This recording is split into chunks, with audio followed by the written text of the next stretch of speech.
Let's talk supply chain.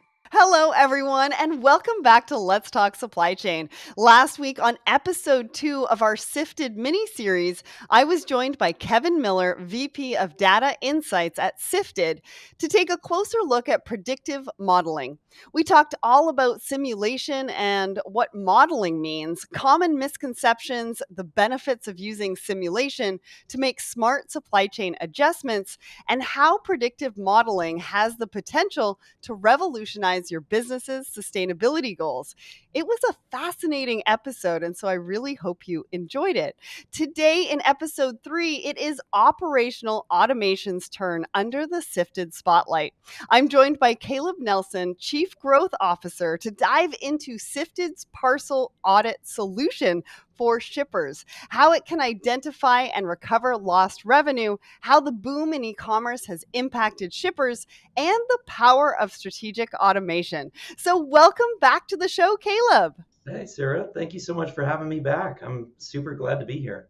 Me too. It was amazing to have you on the show back in November last Yeah. year to get an overview of who Sifted are and what you do.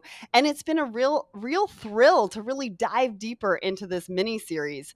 I've had some really insightful conversations so far with Amy and Kevin. We've had a great time talking more about the Sifted score and about predictive modeling and simulation. And I'm just really excited to explore a new area with you today. So let's dive right in.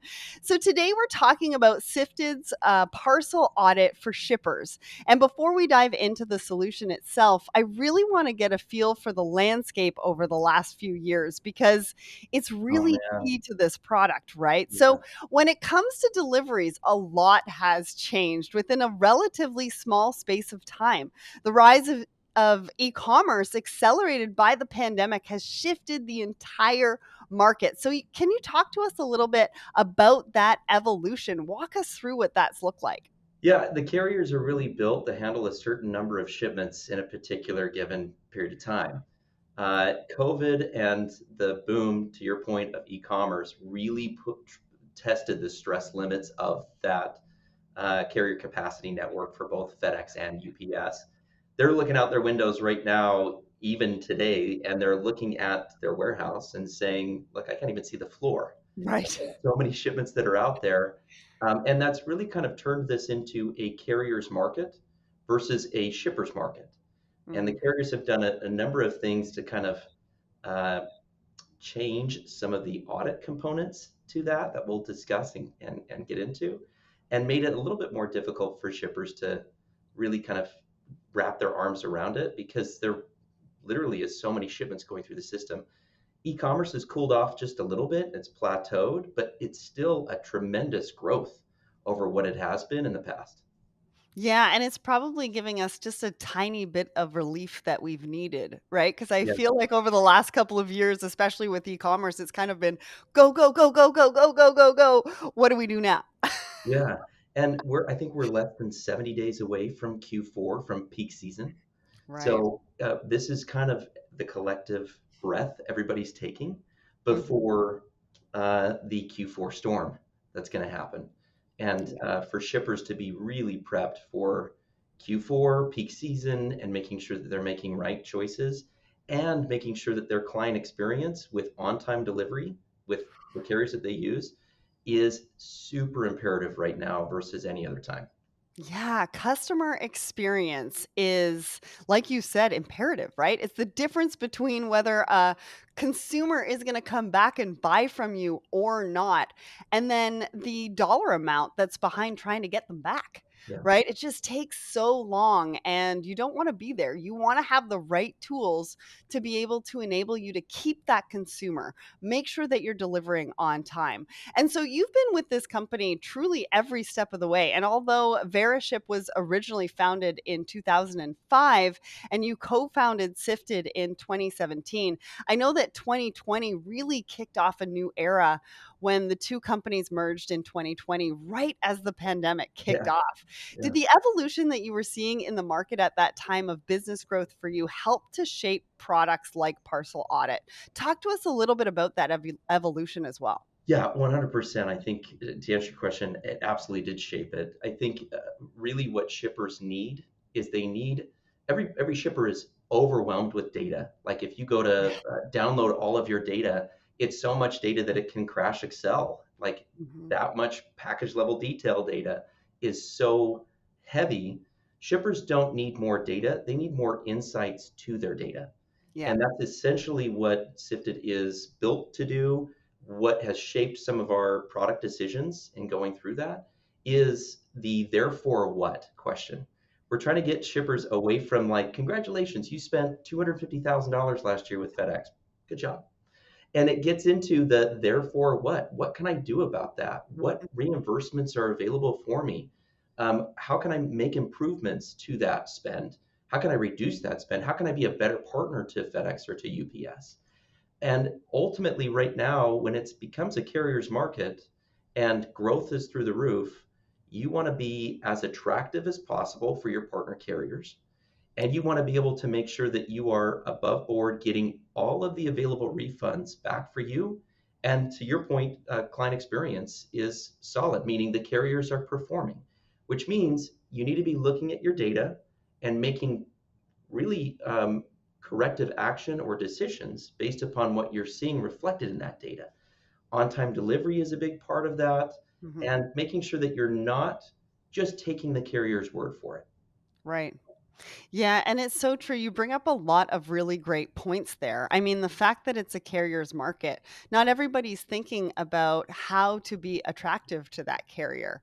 Because in order to keep your customer experience, you need to make sure that you really solidify that relationship with the carrier. And the delivery portion of that customer experience, like I said earlier, really makes or breaks it. And I think the other thing to mention here too is that I just recently found out that a large retailer, is managing $21 billion worth of inventory through Excel. And so Mhm. you're right. How do you take that data? How do you use it to the best of your abilities to not only help with reducing some of those costs, but being a better partner and then also being a better business to your consumers? Yeah, yeah. A lot of companies are still in the old school mindset of Mhm. dealing with their partner carriers like, hey, give me what I want, or Right. I'm going to take my business and I'm going to go to the other carrier. In a carrier's world right now, and with as much volume as the carriers are getting through their system, and we've said that it's kind of slowed down, it's still a massive amount of volume up from what it was before. Most of those carriers will say, good luck, bye. And so the old school ways of like, give me what I want or I'm going to walk Mhm. doesn't necessarily carry the same weight it once did. And for you to be able to look at your data, know where you're strong, know where you're weak, know where your carrier is strong and where they're weak, and to have real data driven conversations with your carrier rep to say, look, I need better performance in these areas. And because you're not performing to my level of standards or the standards that my customers experience, I need discounts in these key areas as Right. compensation. So it's more kind of that give and take or more changes of like, hey, I'm going to be willing to make operational changes to be a better fit for you, carrier, but I need compensation in these areas here. And I think a lot of those secrets are found within the data. Yeah. And having a good viewpoint is, I think, the majority, like 99% of that. Once you have a good viewpoint of the data and what's happening with your business and what's happening with the carriers, you can then make the corrective action needed in order to be able to be the best version of a shipper that you possibly can be. Yeah, and let's face it, I mean, recently UPS, said that they weren't gonna work with Amazon anymore, and so, if that can happen with one of the largest, Yeah. companies in the world, I mean, just think about what your business actually brings to the table. Yep, yep. UPS has a mantra with their new CEO, better, not bigger. So the better, not bigger mantra has netted them extremely high margins and revenue over the last quarter, and it's that has played out very well in their favor. So the idea of like I'm a big deal to UPS, and they better give me what I want, uh, that mindset needs to shift and it needs to be less emotional. That's an emotional response. Give me what I want, or I'm going to just pull my business. Right. That's a very emotional response. And it needs to go to a very emotionless response of data and Yeah. what's happening in your business. Yeah, absolutely. Completely agree with you. So the growth in e-commerce has plateaued, which is what you mentioned earlier, but we are at an artificially inflated place. Mhm. It's grown past what it would have done organically if the pandemic hadn't happened. So what are the main challenges faced by shippers right now? I think we have infrastructure that doesn't meet demand, mindsets that haven't caught up, which is what you have just mentioned and we talked about. What are you seeing from your perspective and that of your customers? It's a really challenging time for on-time delivery percentages. Okay. So, how well the carriers are actually performing and the expectations that you have for Mm, them, um, those performance metrics are very poor. So it's happening for a couple of reasons, but excess amount of volume, so more packages means that you're going to have more that are delayed, and it's slower in the system. But what most businesses have been facing is labor shortages, and mm. that's no different for FedEx. FedEx is having some serious labor shortage issues right So now, true. and we saw on-time delivery percentage hover around the 95% range to 92% range. Mhm. Now it's not uncommon to see shippers, depending upon where they are in the country, experience 70% on-time delivery percentage, which is absolutely unacceptable on-time delivery percentage. Mhm. And a lot of that has to do with those factors that are there. UPS is weathering the storm much better, and I think it's because of their labor concerns is not really a concern for a union-based organization like UPS is. Right. But they also have some challenges facing a possible union concern Right. that's coming up with their Teamster agreement with their drivers in July of next year. And they're already talking about renegotiating that contract. And so there is some uh, uh, high risk with both carriers right now and lack of performance. Mhm. We're kind of helping shippers understand the need to diversify and not put all of your eggs in one basket. Yeah. A lot of shippers are just trying to combine all their volume in one spot so they get the biggest discounts. That really puts you at a risky situation when on-time delivery performance is really low. Yeah. They don't have enough employees to move those shipments. And then you add peak season, Q4 on top of that, with an excess amount of shipping. It's going to be a rough October, November, December.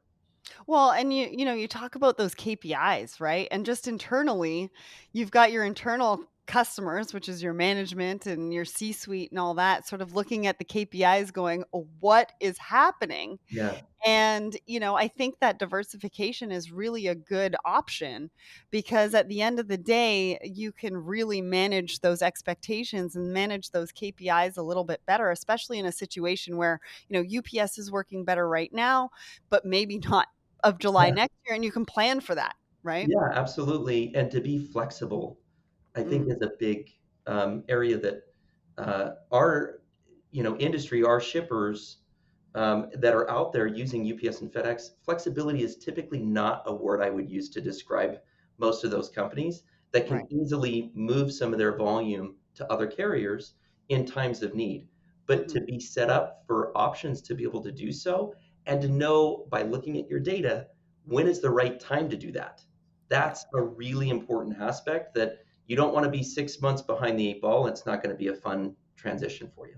Mhm. Huge, huge. Well, I appreciate you for, setting that scene for us. So, why don't you give us an overview of what parcel audit does? How do you help your customers through parcel audit? How does it address the challenges that we've been talking about? So, parcel audit is everything that, in my mind, is related to carrier performance. And you want to know where your carriers are performing well and where they're performing poorly. And you want to know that if they are performing poorly and you have selected services that you've used with them that offer money back guarantees, Mhm. that when that is not achieved, you have that ability to go get that money back from the carrier. The carriers, oddly enough, with the excess amount of volume for a period of time, they shut off all guarantees. So Mm. they said, we're not even going to guarantee that we can get that package there on time, even though you're going to pay premium services to do Right. that. That's a scary situation to be on. Mhm. They have flipped some of those guarantees back on. And so if you have shipments that you're selecting some of those services on and are available for refunds, there is no reason why you shouldn't be getting those refunds back from the carrier. And if you don't have an audit set up, it's a great safety net to have in your business. Mhm. I, thi- Absolutely. I think to one other point on that, a lot of shippers are looking for more auditing solutions, more money that can be saved or achieved outside of the traditional, well, it was late, or it was lost, or it was damaged, or it was Right. stolen. And we get into, in our data sets, we get into a predictive audit. And what that means is that we're looking for repeat issues that have happened Hmm. that you can fix from happening again instead of just always being an issue. So I'll give you an example. A lot of shippers have bad addresses saved in their address book. They might Okay. not realize that it's a bad address, and the carrier isn't telling them it's a bad address. They're just simply charging them a $17 or $18 bad address fee to Hmm. correct it. We, in our data set, can go back and say the last 10 times you've shipped to this address, it's been incorrect and you've been dinged a massive address correction Right. fee. Here's the corrected address, get that updated in the address book, and you've essentially fixed a problem before it even becomes a problem for repeat issues.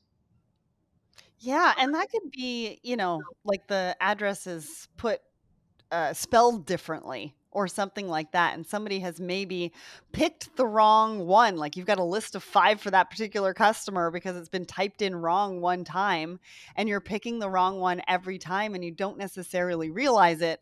And now all of a sudden you have the data to be like, "Oops, this is what we're doing wrong, not what the carrier is doing wrong." Yep. We can fix that really quickly, really easily. You can go in and delete some of those lines of data maybe, right? Yep. Yeah. And get yourself back on track, because $18 a shipment is a lot, Oh, especially when the margins on delivery are pretty small. It's even like, especially if you're offering free shipping. oh yeah, absolutely. I just talked to a shipper last week that had $170,000 in bad addresses. Wow. And those are addresses that aren't, it wasn't the carrier's fault. It Mm, was their fault for fat fingering the address in there, or the client moved and didn't tell the supplier that they had moved. So right. when that repeat order comes through, they had no clue, and it was just kept going to the wrong addresses. Carrier kept changing it, and it tends to delay the shipments as well because the carriers need extra time to be able to find out the right address. So it's a good kind of cleanup situation that you should be Mhm. doing. Every shipper should be doing that on a Yeah. regular basis. And most shippers want to, they just struggle to find that information. It's buried in a 150-page invoice from the Right. carrier. Right. And it's wasteful, right? From a Absolutely. sustainability angle, it's wasteful from everybody's standpoint. And if you have to redeliver something, your carbon footprint. Absolutely. Yeah. So let's dive a little bit deeper then into exactly how parcel audit works. It's going to analyze all sorts of different data for me, which is what we've been talking about, and then simplify it so I can understand what actions I need to take next. Is that right? Because we've talked about how the data can help sort of in a predictive way. It can also help with the challenges, like you were talking about, as far as like, bad addresses and things like that. But what about the action I need to take? Like, what does that look like? So it's really simple. We often get questions like, well, what data is it? Well, it's your invoice data from FedEx or UPS. So Mm. we link with your FedEx.com account or your UPS.com account. Once that link has been made, as soon as they update with new invoice data, we absorb that invoice data and we take every single tracking number that is in that invoice data and we retrack every single shipment. And Interesting. in retracking every shipment, we look at what the expectation of delivery time was, what Mhm. the realized delivery time was. If there was an error, what was the error? And then we categorize it to tell you the true on time performance for your carriers. The reason why I said at the top of the show, don't take your carrier's word for it, is a lot of times customers will say, well, FedEx is performing 90% on time for me. That's good enough. Well, where did you get that number from? Yeah. And most of the time, it's from FedEx themselves. They will tend to, every carrier does it, they'll tend to pump up those numbers and remove areas that are acts of God, weather related issues, certain things like that. But that's not your true client experience, is it? Your Hmm. true client experience is your client might not even know or care that there was a storm back east that delayed that shipment. All they know is that that shipment was late Hmm. and did not meet the expectations that you set forth. So having a clean picture based upon retracking of all of those tracking numbers and getting a good understanding is step number one. And then step number two, the software automates it all. So you don't have to do a dang thing and only brings to light the areas that really you need to focus on. So we call it like fish where the fish are Right. and focus on the areas that really need your time and attention. And Well, then once it's done, it goes and looks for those errors and files for the refunds automatically. amazing. I mean, so talk to us about the time that you're saving some of your customers, right? Because if you're doing it manually, it's not only the time, but it also means that you're probably not catching everything that you need to catch in order to make some of these decisions, get some of these refunds, all of that kind of stuff. So, what kind of time is this saving some of your customers? Hours and hours and hours in any given week. And to your point about a very large retailer, managing their inventory in Excel, most shippers use Excel to do this kind of stuff. Excel's a great tool, but it feels like you're stuck in Excel hell when you're trying to figure out some of this stuff put in place. And it takes an average shipper typically 2 to 3 hours just to get their data in Excel and Mm, formatted correctly, just so that they can then identify the right areas of maybe improvement that could be there. right. So a lot of that is taken off of the customer's plate, done automated in an easy way, and then provided in really beautiful dashboards for them to say, this is what's working, this is what's not working. They spend less time manipulating the data and more time consuming the data, which is Mm. what everybody wants to do. Absolutely. And you talked about refunds, right? And I think we need to clarify this because I don't think a lot of people even realize that FedEx and UPS offer refunds to shippers for late deliveries and pricing mistakes. Yeah. So, in a lot of cases, that analysis can really lead to businesses recovering money that they didn't even know they had. Talk to us about that. Yeah, so the refunds are done in a number of categories, but the carriers essentially issue you money back when they don't do their job correctly or when they've misbilled something incorrectly. So we talk a lot about performance and late deliveries and getting that money back. That's absolutely there, but it's also in your contract. If the Mm, carrier says, hey, I agree to give you, Sarah, this discount on this service level, and they don't adhere to that, you would want to know that you're being misbilled and you would want to get a refund back from your carrier.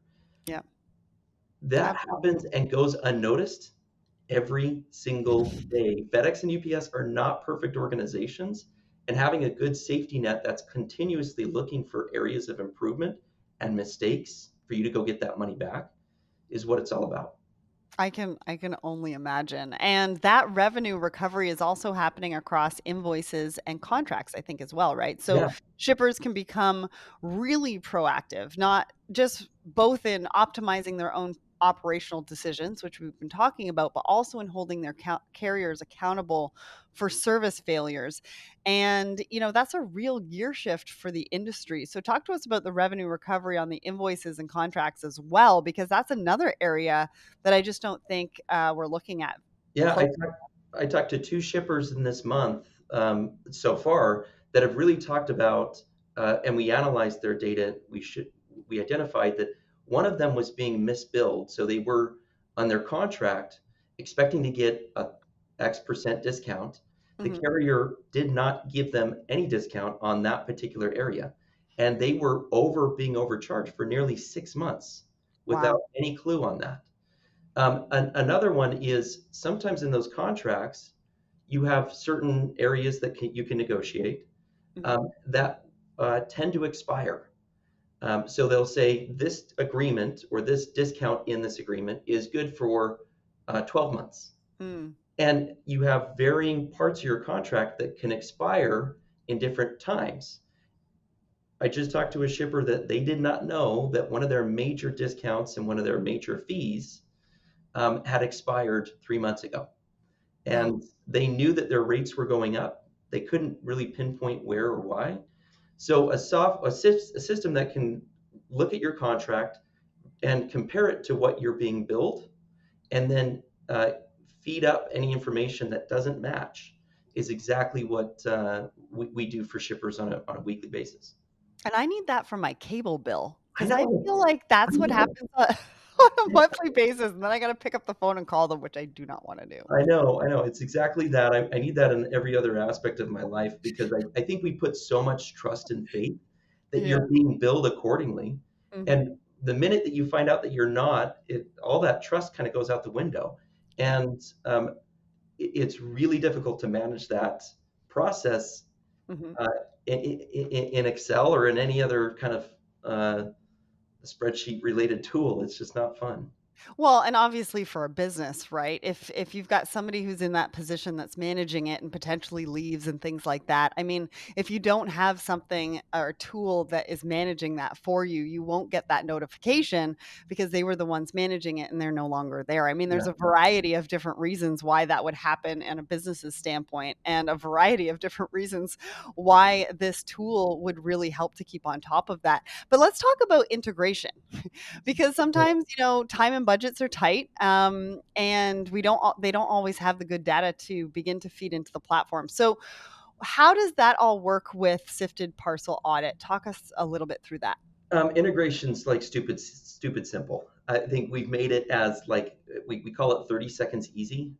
Hmm. And oftentimes that's the number one concerning question I get from shippers is like, this all sounds good, but how long is the integration process and how Right. much IT time do I need to support to do it? You don't. We send you a secure link, and in that secure link, you log into your FedEx.com account or your UPS.com account or any other carriers that you might have, and you hit link data.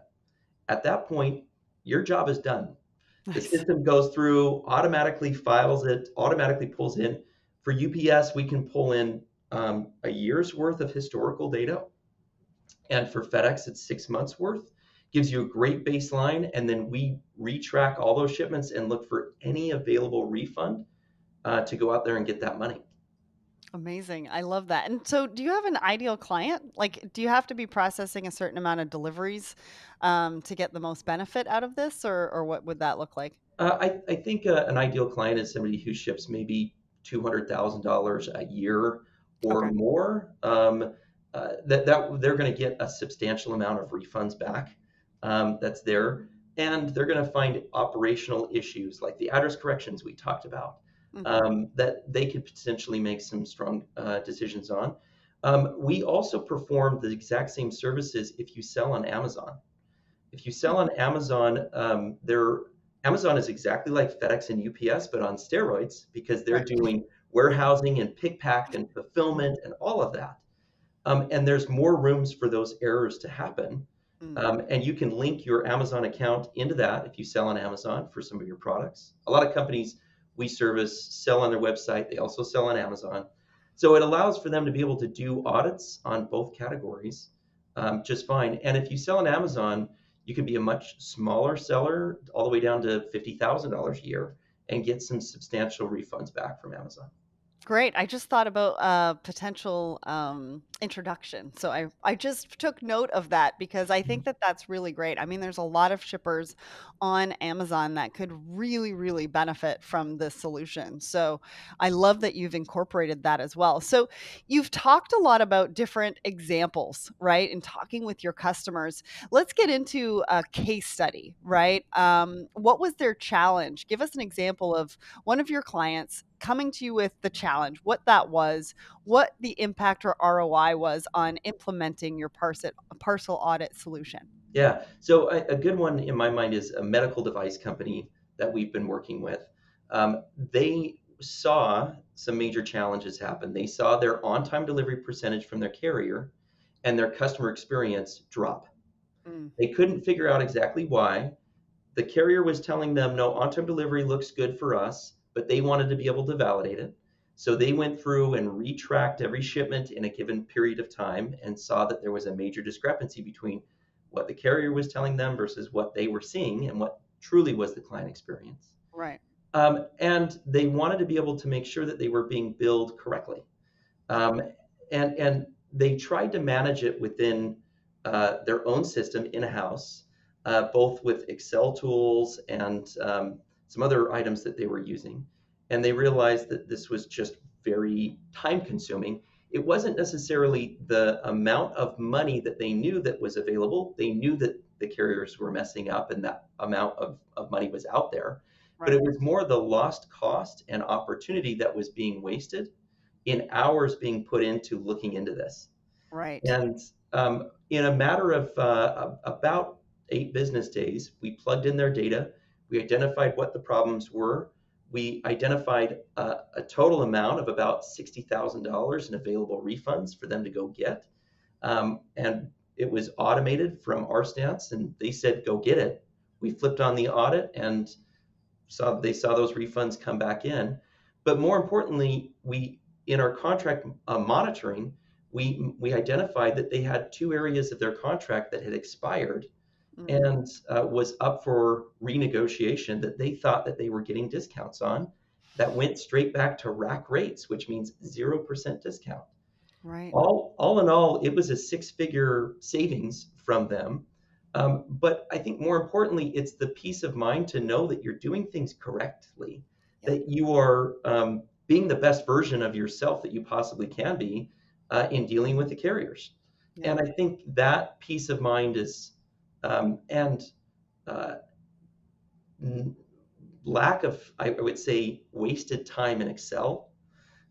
There is a cost dollar to that is not hard dollar savings, that's more soft dollar savings, but just as valuable as the 6 figures that we provided.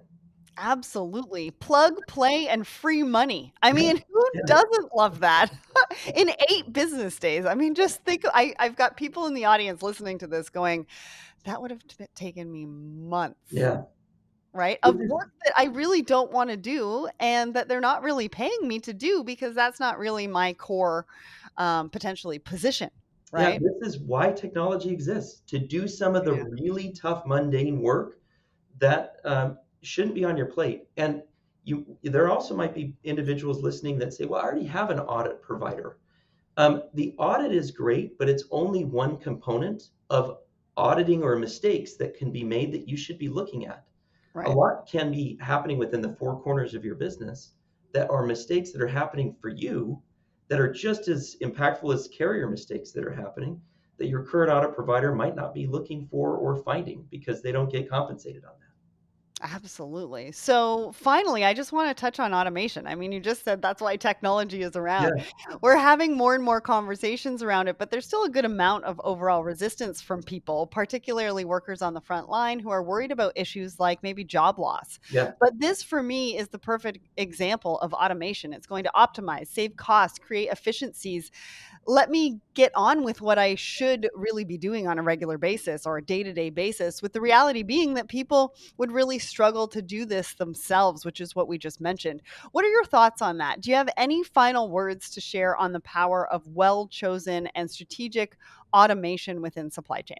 Yeah, I think individuals that are out there listening to this um, are smart, capable, and want to make better informed decisions when it comes to managing their company's transportation.